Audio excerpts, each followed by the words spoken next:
canal Metropolitano, tudo bem? Para você que ainda não me conhece, eu sou professora Leiliana, sou professora da disciplina de História, a melhor disciplina que tem no mundo, não aceito controvérsias da galera de exatas, né? E hoje eu estou aqui para falar um pouco de um assunto que na verdade não está tão correlacionado à minha disciplina. A dica que eu vou trazer para vocês hoje, eu diria que ela é quase assim, um conselho de mãe, apesar de eu não ter idade para ser sua mãe, hein?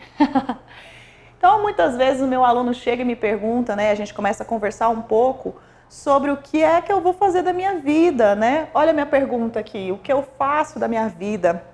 Estou aqui terminando meu ensino médio, ou às vezes o aluno do 9º ano, e começa a se questionar que rumos, né, ele pode dar para o futuro dele. E quando o aluno ele vem conversar comigo sobre isso, talvez se você já me conhece pessoalmente, você vai saber um pouco da minha história, ele me interroga um pouco sobre a minha experiência morando em outros países. Então, eu vou contar um pouco para vocês do que eu já tive a oportunidade de fazer até hoje, para vocês considerarem se a minha experiência pode agregar alguma coisa para vocês ou não. Eu me formei como professora de História aos 22 anos e comecei a trabalhar, inclusive aqui no Colégio Metropolitano, foi uma das primeiras escolas em que eu lecionei, e trabalhava com a disciplina de História. E dentro dessa experiência, muitas vezes eu sentia que o meu conhecimento ele era praticamente acadêmico, porque eu tinha nascido aqui em Goiânia, vivi toda a minha vida no estado de Goiás e conhecia muito pouco até mesmo do Brasil.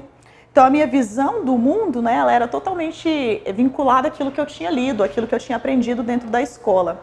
E eu queria viver prática, eu queria experimentar o mundo.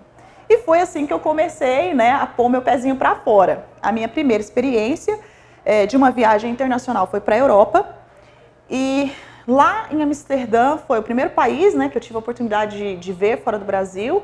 Depois de Amsterdã eu tive a oportunidade de ir em Londres, Luxemburgo, Paris, Madrid e Portugal na Espanha.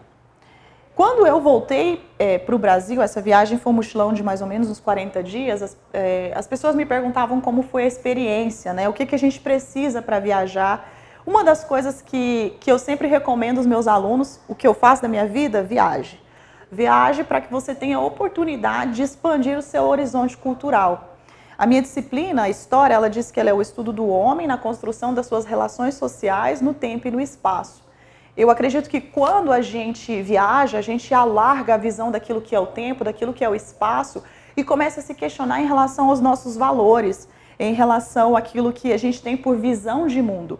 Para ir para a Europa, o que eu precisei fazer foi me preparar financeiramente para o dinheiro que eu iria gastar no período de viagem, decidir a minha hospedagem e ter um passaporte. A entrada no país ela foi um pouco tumultuada porque eu só falava português naquela época. E viajei pelo continente europeu, grande parte da viagem eu fiz sozinha, outra parte com amigos, mas eu só falava o idioma português. Então, quando eu voltei, eu comecei a observar que a apropriação cultural real ela exige da gente um conhecimento do idioma daquele país que a gente deseja visitar. Então, quando eu voltei para Goiânia, o meu desejo de aprender outros idiomas, o que eu faço da minha vida, aprendo outro idioma, foi muito maior do que o que eu tinha antes da experiência de ter visto o uso de outro idioma na prática. E foi assim que eu acabei parando na Argentina para morar lá por um período aproximado de quase 1 ano e meio. E nesse período em que eu morei na Argentina, eu tive a oportunidade de aprender o espanhol. Para a gente viajar para os países da América do Sul, nós aqui do Brasil, o acesso é muito fácil. Por quê? Porque o Brasil faz parte do Mercosul. Então, se a gente vai fazer uma viagem curta aí de até 90 dias, a gente consegue entrar em vários países que fazem parte do Mercosul utilizando só o nosso RG. Nem o passaporte não precisa. Mas se você é dos meus, você vai querer levar o passaporte, nem que seja para colocar um carimbo, né? Pedir para o pessoal aí, carimba meu passaporte para eu poder ter aqui a estrelinha de que eu visitei, né? E também as fotos, né, gente? Que acaba sendo um registro, assim, incrível dessas memórias que a gente vai construindo nessas experiências. Da minha vivência na Argentina, o que eu pude entender foi que existe, assim, uma realidade socioeconômica sendo construída no mundo hoje e que, na verdade, nós temos um nível de desenvolvimento hoje melhor do que de alguns países da América Latina. O que para mim foi uma surpresa, porque tantas vezes a gente fala tão mal da economia, da política brasileira, e ver pessoas que estavam vivendo em muitos aspectos em uma condição, às vezes, mais difícil do que a nossa, para mim foi uma surpresa. Ao voltar aqui para o Brasil, eu desenvolvi o desejo e pensava que o grande idioma e a grande experiência seria estar em um país que falasse inglês.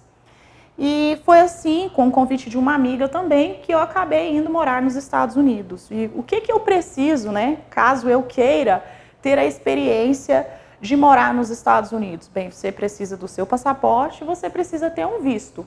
Esses vistos, eles têm categorias. Você pode ir com visto de trabalho, que é muito difícil, porque você já teria que ter sido contratado por uma empresa que é norte-americana, então o seu inglês deveria ser fluente.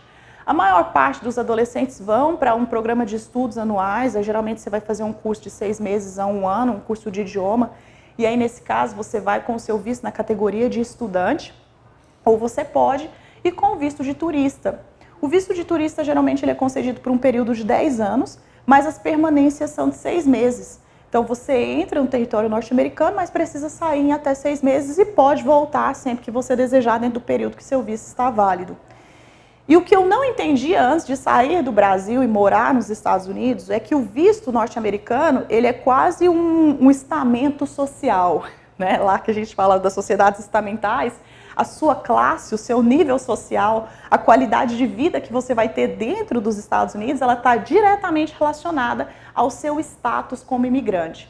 Se você é um imigrante que perdeu o status, porque esse é o cara que entra com visto válido, mas depois ele não consegue manter o status do visto, ou ele passou de 6 meses, ou ele não está estudando e o visto dele é de estudante, você perde o status, isso te dá uma sensação de marginalidade social. Você vai começar a ser visto como uma escória mesmo da sociedade. Aquele que é ilegal, que está ali, mas que não tem uma condição jurídica regulamentada, né? Então, você é a borda dessa sociedade.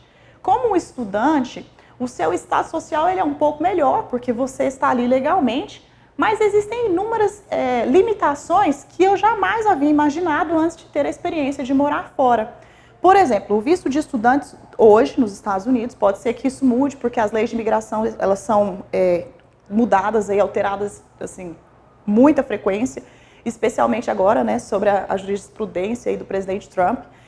Então, o que acontece com o visto de estudante? Você tem o direito de trabalhar 20 horas semanais. Só que essas 20 horas de trabalho, elas são com perfil de estudante, então você vai receber de 7 a 12 dólares a hora, e tem que ser dentro do campus da sua universidade. Então, por exemplo, eu fui aluna internacional de uma escola chamada Nomen Global. Isso significa que eu só poderia trabalhar no campus dessa escola. A minha escola não tinha campus, portanto eu não podia trabalhar. Se eu trabalhasse em qualquer outro lugar, meu trabalho seria ilegal pelo simples fato de não ser realizado dentro do campus. E a gente vê, né, que a realidade de várias pessoas que vão para os Estados Unidos aí com o sonho norte-americano é de enriquecimento, e isso não é algo tão simples, porque se você vai para estudar, você vai ter uma rotina de estudos de pelo menos aí 20 horas semanais, e você vai ter limitações na sua rotina de trabalho. Então, muitas vezes, quando a pessoa me pergunta, né, o que eu faço na minha vida, na verdade, ela espera que eu vá incentivá-la a fazer um processo migratório, a morar nos Estados Unidos. Ou muitas vezes as pessoas me questionam por que eu não fiquei, né, morando nos Estados Unidos. E eu queria esclarecer de forma geral para os meus alunos, né, porque eu me sentia marginalizada dentro dessa sociedade. Eu sentia que o meu conhecimento e a minha bagagem intelectual, ela não era valorizada pela condição que eu tinha como imigrante, como latina. Uma coisa que eu acho engraçada, às vezes, de me lembrar, pelo meu biotipo aqui no Brasil, a maior parte da minha vida eu fui reconhecida como uma pessoa branca. Nos Estados Unidos, não. Nos Estados Unidos eu era brown, né, então marrom, pela simples tonalidade aí da minha pele. E quando eu voltei da experiência de morar fora, o desejo que eu tive, e essa é a meta que eu quero que você tenha para você, foi de passar num concurso do Rio Branco. Você já ouviu falar sobre o Instituto Rio Branco? O Instituto Rio Branco é o acesso que nós temos hoje para entrar na carreira diplomática. Então, se você quer ser um diplomata, o caminho é o concurso do Rio Branco. Porque aí, quando eu voltar para esses países que eu ainda quero visitar, eu não quero depender do visto, né? Eu quero ser a pessoa que concede o visto ou nega o visto para outras pessoas. Essa era a minha dica de hoje. Se você está aí confuso em relação ao que fazer da sua vida nesse momento assim, de decisão, seja por terminar o ensino fundamental ou por estar terminando o seu ensino médio, viajar é uma excelente possibilidade. Aprender outros idiomas pode te enriquecer muito e preparar talvez uma carreira na diplomacia.